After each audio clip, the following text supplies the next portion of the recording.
It's interesting how purpose is still very much front and center for a lot of the awarded campaigns, but I think now that purpose is coming through with an element of profit underneath it.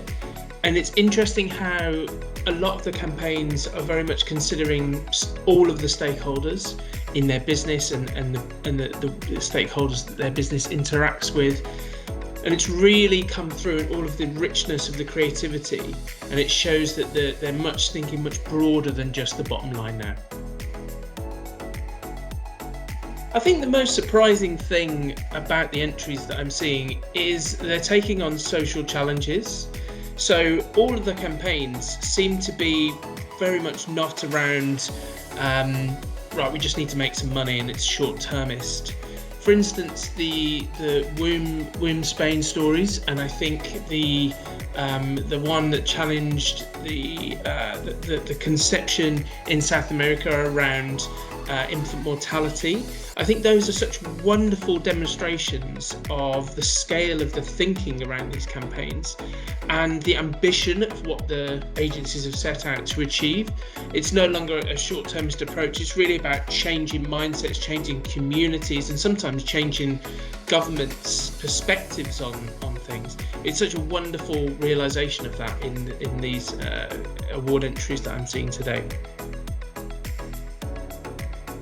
The Beco Steal Our Staff, I think, is the standout creative entry for me. It was entered into the health and wellness category. I think it could have been in any category. And the stunning quality of both the design work, the ambition of the campaign, and what it achieved. So it hasn't just given a voice to underrepresented disabled community. It's also driven awareness for the brand. It's also driven profitability. It's driven changes in business behavior. And it's all done by a small brand, by a small agency in London. I think it's an amazing achievement. I think visually it's stunning. It isn't just like a traditional, almost like a charity campaign. It's driven by a business that's looking to raise actual investment, money, profitability. And I think what I would recommend it to everybody to go and look at the case study for this, because it really is the high watermark of what we really need to be achieving. It's no longer about leads, sales, clicks. It really needs to be about changing mindsets, building businesses that grow for the future. The biggest implication for the industry is that you can't just focus on short-termist approaches that ignore everyone else but the shareholders.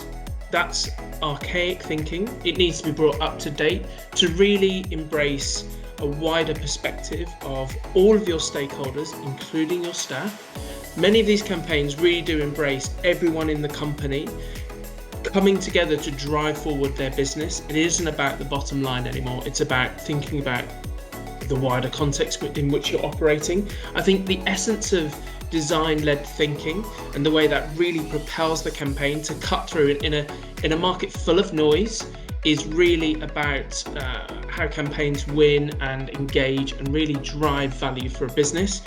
But fundamentally, in the pandemic era, the best way that campaigns can really have resonance is by utilizing the emotion, and almost a nostalgic emotion that people have forgotten or longed for, that really touches into a human truth and brings that out in the campaign. And that's all that these campaigns really have focused on: mothering, empathy, consideration for pollution, your children's future. It's all in these campaigns, and it's so wonderful to see. And I think that's where campaigns need to be for the future.